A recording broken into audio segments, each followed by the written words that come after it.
Welcome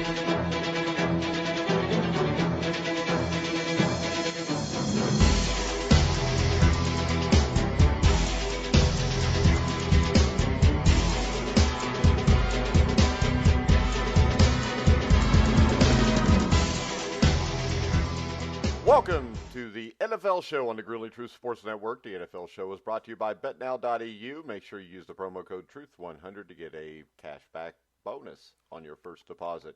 I am your co-host for the NFL Show, Mike Goodpaster. Right now, I'd like to welcome in from the FF Face-Off, as always, Anthony Cervino. How you doing, Anthony? I'm doing great, Mike. How are you? All right, we'll start off with Dallas Cowboy talk because that's what we always like to do since Anthony's on the show. The Cowboys made a trade for Michael Bennett. What's your take on it? I like the move. They didn't give up very much for him. I know Robert Quinn's dealing with a little bit of an injury. They need some added help on the defensive front anyway, and he brings Super Bowl experience to a team that believes they can win this year. So I like the move, especially at the low cost. It doesn't cost him much, that's true. My only problem is, do you worry about the locker room? Because he was a problem that the Patriots didn't want to deal with. And I think a lot of this was kind of New England created a problem by thinking Bennett could play in a 3-4 defense. Well, if it's a Patriots-driven issue and he wasn't happy, then I don't know how much of a problem, because he wasn't a problem very much in Philly at first. He's also, but they only need him to be okay for 10 games. Yeah, but if you have an Plus issue with him, I mean, the thing is this. I only worry about it because I don't think Dallas is a place where Jason Garrett has a lot of say-so to just get rid of somebody. I find with certain players that they can keep their mouth shut just long enough to get through the season before they give – and then go get another contract and then go be a nuisance somewhere else. Yeah. I just don't know if it's worth the risk. But like I said, if he causes problems and they get rid of him right away, I could see the risk. I would just worry about that with him. Because he is a problem, especially if things aren't going the way he wants them to go. I don't know if a guy like Jason Witten is going to let Michael Bennett come in here and do anything. That's Jason Witten's locker room. Okay. I don't think Jason Witten. I think it's Jerry Jones's locker room. But is Jason Witten the next head coach of the Cowboys then? Jason Witten? No. Well, they got Jason Garrett, so what the hell. All right, positive news from the New Orleans Saints on Thursday as running back Alvin Kamara returned to practice. Kamara was a limited participant after missing practice on Wednesday due to separate knee and ankle injuries. I still think here, with playing the Cardinals, the situation they're in, I don't know why they would want Drew Brees or Alvin Kamara to come back until they absolutely were completely healthy. Yeah, it's kind of head-scratching. This might be a situation where they'll keep this a game-time decision, then ultimately rule them out. But if they did play, if the Saints did go ahead and play Kamara and Drew Brees, and I like Sean Payton a lot, then I would question Sean Payton a little bit. Yeah, just like I would question Andy Reid if he plays Patrick Mahomes this week, because both of those teams are in pretty good shape, win or lose this weekend. I think the Saints, they have the Panthers breathing down their back, and the Panthers have a big game. We'll talk about it later against the 49ers. So, yes, they're in good shape, but, this Panthers team looks legit. Well, I think we'll find that out a lot this weekend. And they don't have to necessarily win the game, but if that's a close competitive game and Kyle Allen plays well, and the thing is this, if Carolina wins that game with Kyle Allen against that San Francisco defense, I think that there's no way you can bring Cam Newton back, and then you have to take this Panthers team extremely seriously. Regardless, win or lose, how do you bring Cam back right now? Well, and that's my standpoint on it. I don't think they can bring Cam back, even with one loss. Unless Kyle Allen throws 5 picks, and even then, he's won how many games in a row? Yeah, and how many has Cam lost in a row? I can't tell you the last time Cam has won a game, never mind one or two in a row. Well, I know that they lost the 9 games previous before Kyle Allen played. So that would tell you something also. Last night, the Washington Redskins lost 19-9 to the Minnesota Vikings. And what's your takeaway from this game? I think the Redskins, they played well on the road. Their defense played well on the road. But what do I keep saying about Kirk Cousins in prime time? What? Kirk Cousins. 23 for 26, 285 yards. Like, how many times did they have the ball in scoring position? Yeah. And this none of that's the Redskins front and that seven, Redskins defense is good. They're young, but they got through that Vikings offensive line pretty easily. Yeah, and the Vikings offensive line was the question last year. But And, the but Viking you're offensive crowning line this ran team the as a ball. Super Bowl team yesterday. Well, they are a Super Bowl team. They're And a Super Kirk Bowl Cousins contender. can barely squeak by the Redskins. Barely squeak by. He couldn't score the football. Wait a second, because are the 49ers a Super Bowl contender? Yes. Okay, they beat the Redskins 9-0. They even did less on offense against the Redskins defense. That was in the snow, not a dome. I mean, the Snow? snow. That was in the rain. What the hell's that matter? That was in inclement weather. Nick Bosa was doing water angels, flood angels, Yeah. and playing slip and slide. All right. They dominated the game, and they ran for well over 150 yards with Dalvin I mean, Cook if and Case Alexander Keenum Madison. played that whole game, it wouldn't surprise me if that game was even closer or more competitive because Dwayne Haskins he's done. Well, I would say He's a this. project. He's a project. I think if Case Keenum's playing and there's a threat that the Redskins could score more points, I think you would have saw the Vikings throw the ball down the field a lot more. I think the Vikings basically just dominated this game up front, running the ball, and didn't really see a need to do much else. But I think, so what's Kirk Cousins got to do in prime time? So winning's not enough. 23 for 26, 285 yards is not enough. What would be enough for you? I thought that, if Cousins was able to score the football a little bit more, but to me, yeah, Kirk Cousins earlier in the year when the wide receivers were pissed off at the lack of play calling, Kirk Cousins was efficient, was completing 75-80% of his passes too. Yeah, but he was also throwing interceptions with those. He's not making those mistakes now. Are you sure about that? Well, with these 23 for interceptions? 26, 285, no touchdowns, no picks. He was throwing interceptions earlier in the year. Because that stat line would have came along with 23 for 26, 285, no touchdowns, and an interception. He's thrown 3 picks all season, and 2 of them came in one game against Green Bay. Yeah, and that was early in the season. His most inefficient day of the year. Yeah, but this is the thing. That Green Bay team, Kirk which Cousins, everybody 8 for 10, 98 yards and a touchdown week 1. Yeah. Well, 15 and 21. He's an efficient quarterback. That's what you're supposed to be as a quarterback, isn't it? I mean, look at the yards per attempt. What are the yards per attempt? 9.8, 7.2, 8.3, 6.5, 11.3. I mean, when you're going 27 to 36, 75% of your passes, 234 yards, and you're only at 6.5 yards per attempt. That's the offense they're running, though. They are a run team. I mean, they've got 2 stud running backs. I've completed more balls to my dog. No, you haven't. 5 yards away. Your dog does not catch that well. No, he doesn't. He's 10 pounds. See? That's not a dog either if it's 10 pounds. You ought to get a man-sized dog. Get like a lab or something. They catch better, too. You can throw deeper routes to a lab also. But I just don't see your point because the way this team is designed, it is to run the ball, and that is the way you win football games in December and January, Anthony. But sometimes you're going to need to, and I like Kirk Cousins. I was always a Kirk Cousins guy. But my issue with Kirk Cousins is winning in a big spot, and primetime is a big spot, and he's 5 or 6 and 11. But he just won in primetime. Yes. Yeah, but you're going to tear him up like he's losing in primetime. Outside, I got to pull out his record in his past couple. It hasn't been good leading up to last night. In his last 3 or 4 with Minnesota, and even at the end of his tenure in Washington. Well, Kirk Cousins doesn't have a signature win. Right now, okay. Matt Stafford doesn't have a signature win. Does Dak Prescott? Saints last year. The Saints last year in the regular season. How about rookie year, going to Lambeau Field as a rookie? And winning in the playoffs? That's not easy. Did they win in the playoffs? No, but he has signature wins. He has signature wins. And okay, so going to Detroit and winning is not a signature win? For who?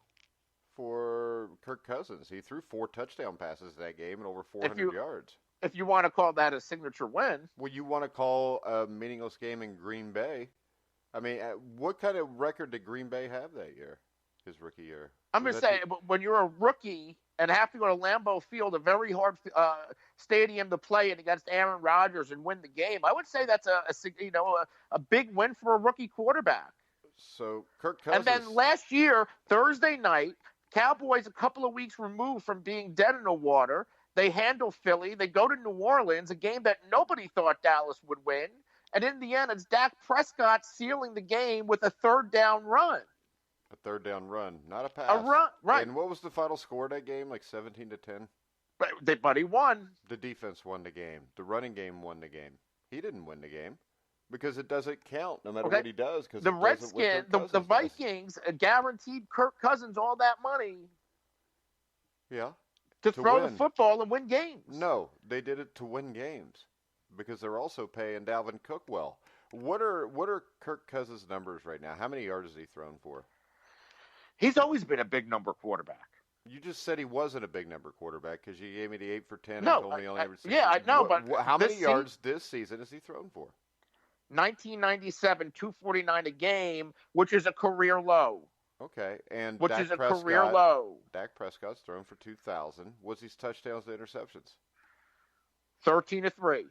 Okay, Dak Prescott is 12-7. What's the record of the Vikings? What is same as Dallas?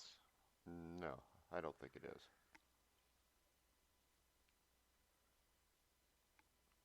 I'm looking it up right now.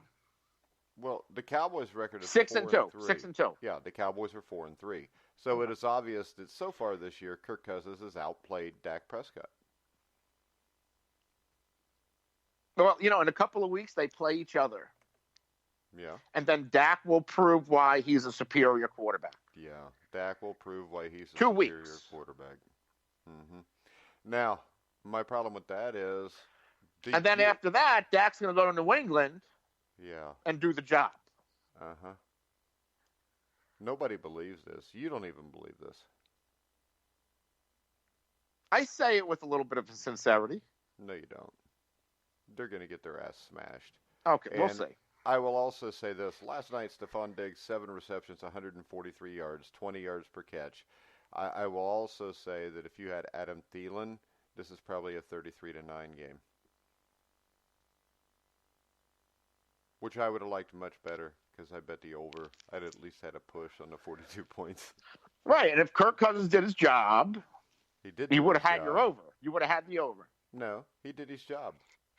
He won the game. He was efficient. He didn't turn the ball over. What do you want from him? If Dak Prescott had this same game and won, you would be fine with it. Yeah, because that's what I expect. Because that's what Dak's get. Because that is what Dak is. That's who that is what Dak is. So Dak is not as good as Kirk Cousins because Dak talent-wise, Dak's a 4th-round pick.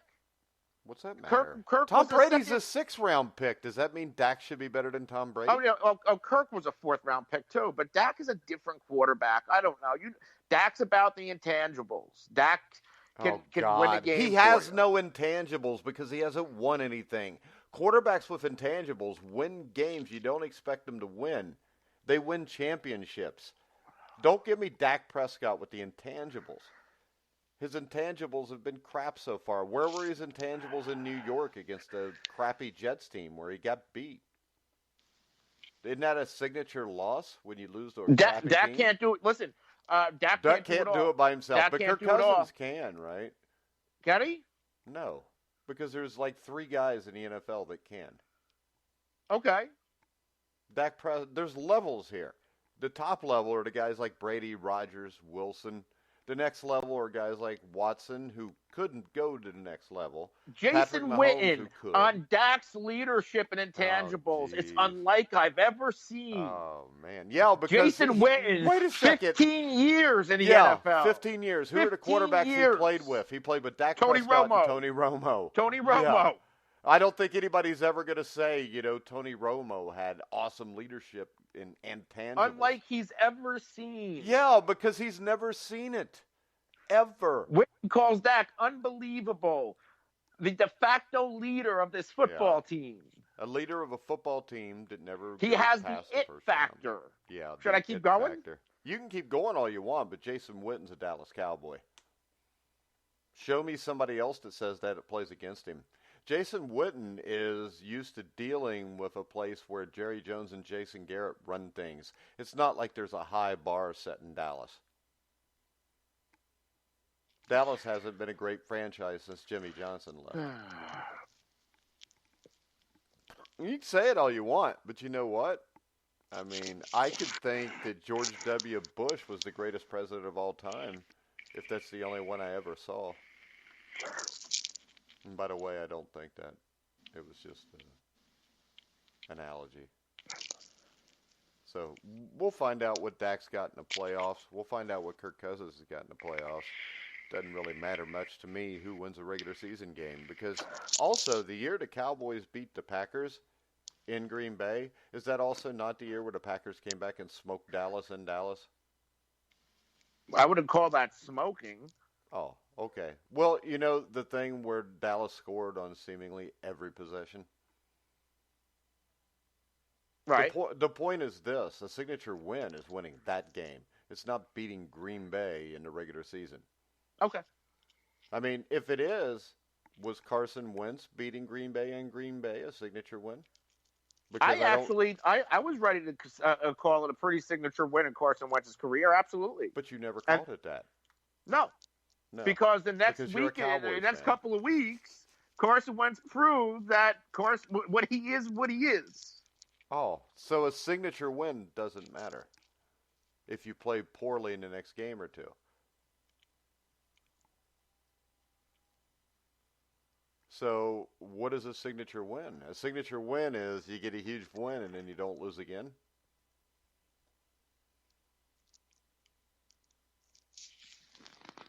A signature win is a win in a big spot. No, Carson Wentz against Green Bay. Okay, so it's a signature win. Okay, right. Fine. Okay, but I already called it that. When? On this show? Just now. I just said that was a signature win for Carson Wentz. You said it a month later because it was the Philadelphia Eagles that did it, and the Eagles are probably still going to win the NFC East. If not, maybe the Giants will jump up and get it while the Cowboys burn 8-8. 8-8. All right, let's look at the games this week. We're going to start off with a classic matchup between the New York Giants and the Detroit Lions.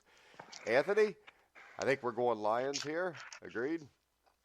Yeah, but I actually like the over in this game because as poorly as the Giants offense played, the Detroit defense isn't as good as it has been earlier in the year. And then they traded one of their better defensive backs, Quandre Diggs, to the Seahawks. So I am actually expecting a pretty competitive and high-scoring game, but ultimately the Lions are going to win. Well, see, the thing I'd worry about is that spread. You got to hit 50. That's a lot of points for Daniel Jones. And Matt Stafford has been shown with this Lions team to a lot of times just do enough to win, if you know what I mean. And so you don't like they have no you don't like the game. over here? I don't know. I wouldn't touch it. After last night, I'm never touching another under over again. Especially when I come home from football practice and it's 3-3 in the second quarter, and I'm thinking, I'm screwed here. All right, next up, the Tampa Bay Buccaneers will travel to Tennessee to face the Titans. Ryan Tannehill will start for the Titans. The interception machine will start for Tampa Bay. What do you think here? I think this is a tough game to pick, actually, but I like the Titans with Tannehill. Yeah, Tannehill definitely lit a spark with that team. And outside of the first two games of the year where the Tampa Bay secondary, they looked really good. They've completely fallen apart. They've been lit up in almost every other game this season. And if Christian McCaffrey didn't tear up that defense on the ground, Kyle Allen would have had to do a little bit more than he had to in London. So outside of their front seven, I think the Tampa defense could be scored upon by the quarterback. So I'm expecting a big day out of Ryan Tanner, who kind of lit a spark with Corey Davis and A.J. Brown, who are really invisible for most of the season. I do think Derrick Henry is going to have a little bit of a hard time running the ball. But yeah, the Titans should win this game. Yeah, and I still think with Marcus Mariota, I don't think he's a total waste. I think he could go somewhere and maybe have some success. I think people forget that he's rolled with a different offensive coordinator almost every year and damn near a different head coach every year, which is not easy when you're a young quarterback coming in the NFL. Next up, the Chargers will travel to Chicago to play the Bears. This to me is a game I'm not real sure about because the Chargers have looked like crap, but they got Phillip Rivers, and if he gets hot, I don't know that the Bears with Mitchell Trubisky or whoever plays quarterback for him can keep up with him. Who do you like in this one? Yeah, this is a game between two of the most underperforming teams in the league. You know, a lot of people had Chicago and the Chargers as Super Bowl picks. The Chargers aren't playing like the Chargers, dealing with a ton of injuries, and I don't know if Phillip Rivers at this, stanza of his career can overcome it by himself like he used to. Melvin Gordon's averaging right under 2 yards a carry or maybe 2.5 yards a carry since his return. You know, I'm expecting him to get going eventually because of all the time missed. But there's big glaring issues with the Chargers and the other side with the Bears. Not only are they terrible on offense, but their defense isn't playing like it did last season. So I don't know where I'm going with this game. I'd like to think this is a game for the Chargers to possibly turn their season around, but I don't trust it. Yeah, I'm going to go with the Bears, and I'll say the same thing I said at the end of last year. Chuck Pagano is not the same kind of coach that Vic Fangio is, and I'm not saying he's a worse or a better defensive coordinator. All I'm saying is a different mentality, and I think that you can see that with this defense. I'm going to go with the Bears to win 6-3. Next up, the Seattle Seahawks. Well, no, I actually have a prop bet tip for people out there because when I was going through, I did this game on my show yesterday on the FF Face Off, and I found a trend with David Montgomery. And he scored 2 touchdowns this season, and they have both come against AFC West opponents. I think he's going to get one this week. Just on that trend alone, you should probably bet it as a prop bet on Bet Now. All right. Next up, the Seattle Seahawks will travel to Atlanta to play the Falcons. The Seahawks are favored by 7.5, and the Falcons are a mess. But the Seahawks don't seem to blow anybody out. They keep everybody in the game. What do you think here, Anthony? Can Seattle get the offense going and play a little defense and win by more than 7.5? Pick the game straight up, but you just got me into looking at point spreads when you said that.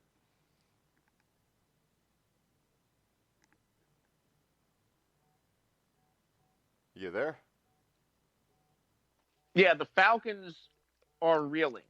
Dan Quinn's going to be out of a job soon, and this is a game that the Seahawks should win by 2 possessions. If we're worried about the Seattle offense, it's certainly a get-right game, especially for the receivers. I like DK Metcalf a lot in this game. Tyler Lockett's always pretty solid, and Chris Carson should get going. This really is a game that Seattle should win by 10 or more. Yeah, I like Chris Carson to have a big game. I'm going to Matt Ryan also. He's not practicing, but there's a chance he's going to play. He has like the 5th longest streak in NFL history of consecutive games played, and I think out of pride, he might try to go out there. All right, next up. We're not talking about pride here because we're talking about the New York Jets, and they will travel to Jacksonville to play the Jaguars. I think the Jets may be better than what they looked against New England, but not much. C.J. Mosley, Sam Darnold are both a little banged up. I'm going with Leonard Fournette to have a big day in the Jaguars to win this game, Anthony. Yeah, I like Jacksonville here as well because, after that Monday night debacle, all the controversy with the seeing ghosts comment, NFL films, just no matter where you turn, the Jets are just the Jets, and they have no luck. If it can go wrong, it goes wrong. And this is a lost season for Sam Darnold. The Jags are actually playing better than I thought without Jalen Ramsey. Maybe Sam Darnold can get going a little bit, but this is a game that the Jaguars really must win. They're 3-4. They have Nick Foles returning to practice and should be eligible to come off of IR in the next couple of games. You win this one, you're a 500 team with Nick Foles, who was like their Mariano Rivera. It's like he comes in at the end of the season and plays that closer role. And I think this is going to be a statement win for Jacksonville. And Leonard Fournette, you're right, should be a big part of it.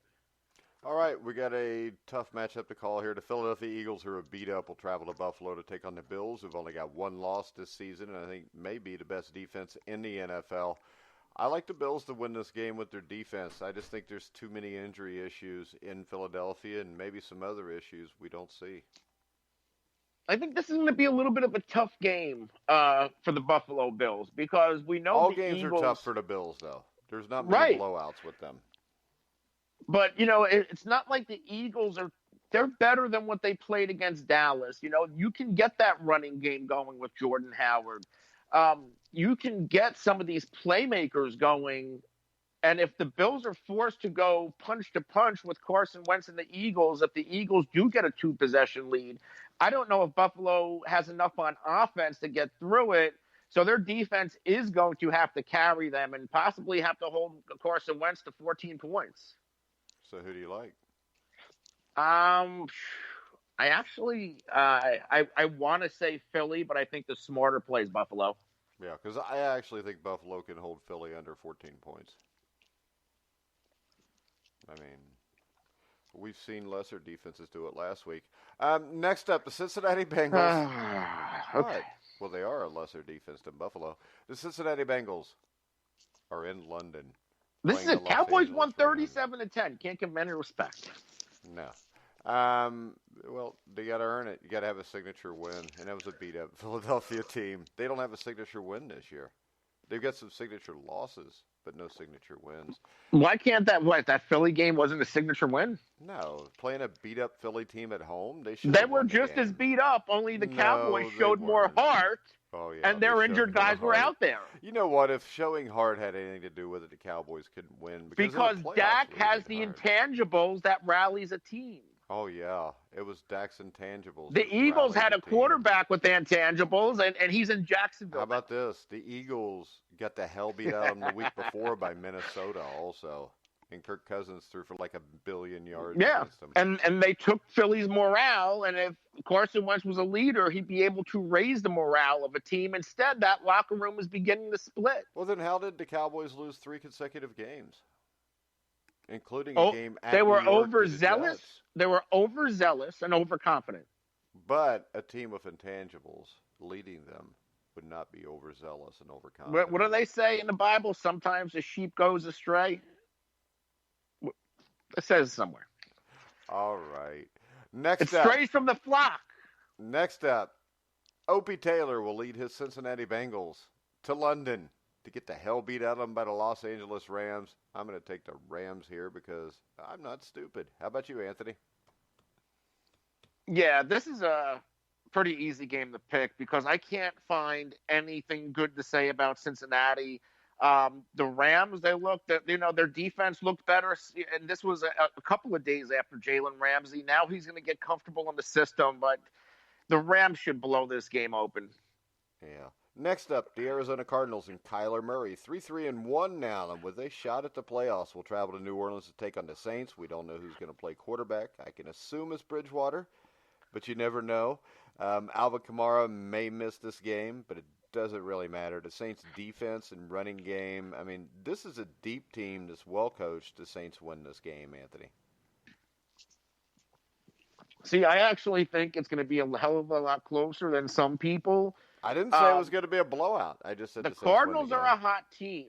And yes, the Saints defense is playing well, but so is Kyler Murray. And Kyler Murray has shown, even in the 3 losses or 2 losses and a tie, whatever they have, that Kyler Murray has always kept these games close. And he almost brings them back in the fourth quarter. If that's Teddy Bridgewater out there and not Drew Brees, I actually see the Cardinals coming out the winner. So I'm picking the Cardinals. You there?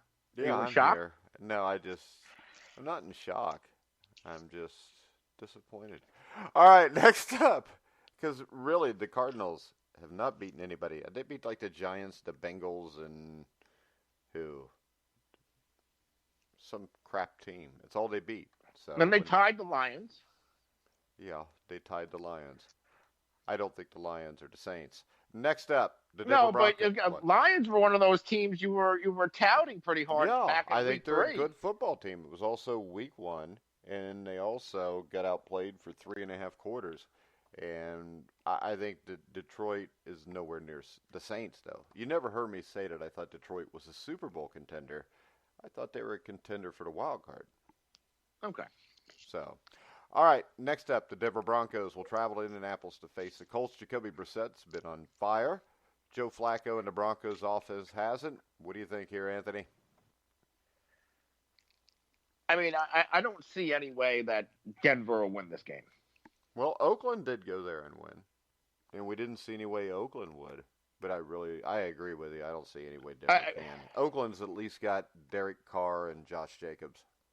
Yeah, there's something going on. I thought, in that Kansas City game last week, we both picked Denver with all the. I mean, with all the injuries on the Chiefs side, they had a couple of defensive pass rushers out, and they got to Joe Flacco at ease. I think this is going to be a big game for Justin Houston for the Colts. He's going to be pressuring Flacco all day, and all you have to do is get Marlon Mack going in this game to put it away. All right, next up we have what I think is the most interesting game of the week. The Carolina Panthers travel to San Francisco to take on the 49ers. I think we're going to find out a lot about Kyle Allen this week. And I think we're going to find out a lot about Jimmy Garoppolo also, Anthony. Yeah, I'm excited for this game because I have a lot invested in Kyle Allen because, like you, we both believe that Kyle Allen should be the starter and Cam Newton should probably never play another down for the Carolina Panthers. And this is Kyle Allen's shot to really solidify the job. On the other side, you do have the 49ers. They are playing well. They can run the football, but the Panthers can stop the run. If the Panthers have a weakness in the secondary, it's against, wide receivers. So that means Jimmy Garoppolo is going to have to step up. And if Jimmy Garoppolo has a bad Jimmy Garoppolo game, the Carolina Panthers are going to win. Plus, how the hell are you going to stop Christian McCaffrey? That's the key.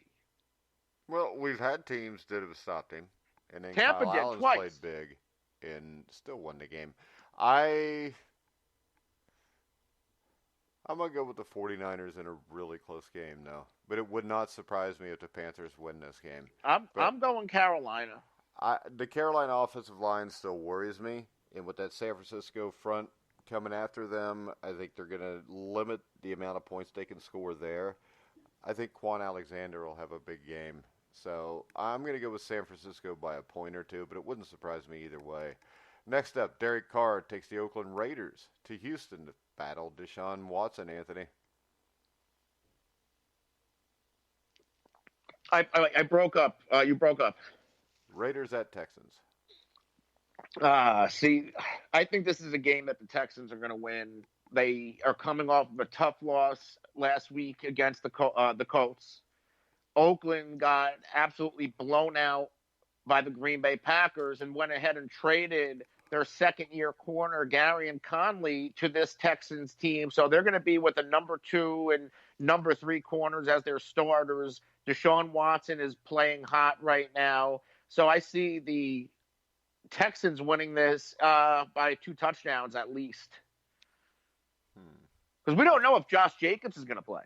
Yeah. We don't know if, there's a lot of injuries on the Raiders. I think Derek Carr will try to keep it interesting, but I think it's going to be like the game flow is going to be a lot like last week what the Packers did. Yeah. And Where Derek they Carr in will it just for about battle back. 2.5 quarters, and then finally they just get broke because they can't continue to score. I agree. I think Deshaun Watson will have a big game. I think a lot of points will be scored. I think the Texans win the game. Next up, the Cleveland Browns will travel to New England to get the shit smacked out of them by the New England Patriots. I think I've already given away my pick. Yeah, this is the Patriots all the way. Yeah, this is going to get ugly because this is another young quarterback being fed to Bill Belichick's defense. So, next up, a game that may be extremely interesting if Patrick Mahomes plays. If he doesn't, I think the Packers walk away with this. But either way, I think the Packers win this game because now they can run the ball.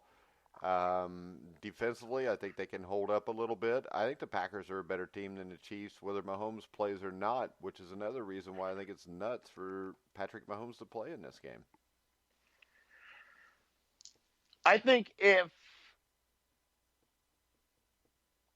the Chiefs can protect Matt Moore and get a running game going, something we haven't seen all season long, then the Chiefs might have a chance. But with or without Pat Mahomes, the Packers are showing that they are one of the best teams in the NFL in all phases of the game. Aaron Rodgers finally getting used to the system and playing like Aaron Rodgers. They have two competent running backs with Aaron Jones and Jamal Williams, and that defense should be able to contain the Chiefs just enough to hold on for a win. I think the Chiefs will put some points up, but eventually Aaron Rodgers is going to come out on top. All right, Monday night, classic matchup, the Miami Dolphins and the Pittsburgh Steelers. This is a game with a 14-point spread. I think the Dolphins will cover, but they'll lose by like 10. I think Brian Flores has actually done a good job with this team. I think they have actually gotten better. Yeah, they are playing a little bit better, but the Steelers, I think they still believe they have a shot at this division, and they do with Mason Rudolph coming back, and he's at least an upgrade over Devlin Hodges. With the defense in Pittsburgh playing the way it is, I don't know what's the point spread on this game. I don't see 14 them. and a half. Yeah, they're not going to cover the spread, but they'll win.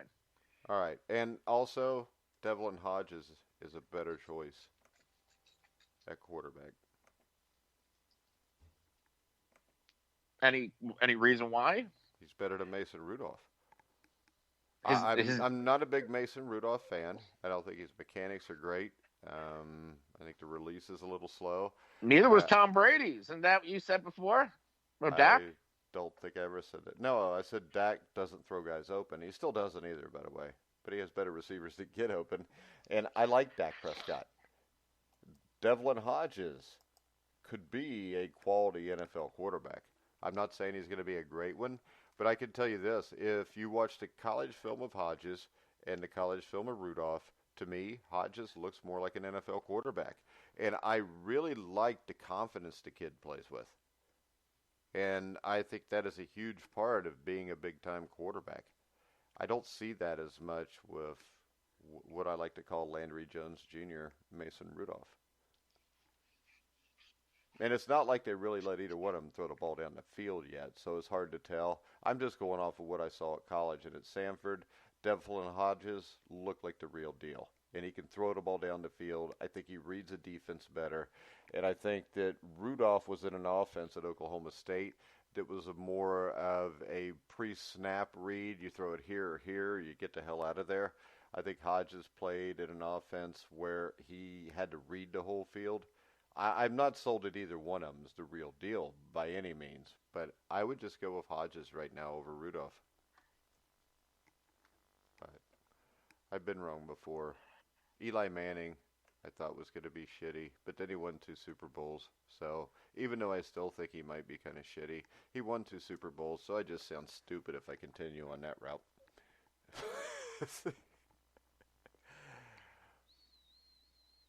But I don't know. You got anything else you want to discuss before we wrap it up? Just saw over the news wire that O.J. Howard will not play this week. For Tampa Bay, which not like he's been doing much anyway. Titans. Yeah, he hasn't done much. So he's a guy that looks the part but hasn't played the part yet. I think that's safe to say. Anything else, Anthony? No, that's about it. The Cowboys will not lose this week. Okay. I will leave with that. Who do they play this week? I don't even remember now. They're on their bye. Oh, well, they won't win either. There's my guarantee for the week. The Cowboys won't win. They're going to end up in a tie with a team called Bye. All right. Where can we find you, Anthony? Follow me on Twitter at The Real NFL Guru. You can follow my show at the FF Face Off. You can find us on all of the top social media platforms. All right. Now I want to remind everybody you can find me at 3 o'clock Eastern, a little over 2 hours from now, on the 3rd season premiere of Indiana Basketball Weekly with myself and You tune in at 3 o'clock, you'll find out who the co-host is this year, as we've replaced some guys that run the show, or the main co-host, and the show I think will be better than ever this year, so make sure you check out to see who it is at 3 o'clock Eastern today on the Grilling Truth Sports Network. You can follow us on Twitter at Grilling Truth. You can hear all of our shows on iHeartRadio, Spotify, Spreaker, Stitcher. Wherever you find podcasts, you'll find the Grilling Truth. So for Anthony Cervino, I'm Mike Goodpaster. You've been listening to the Grilling Truth, where the legends speak.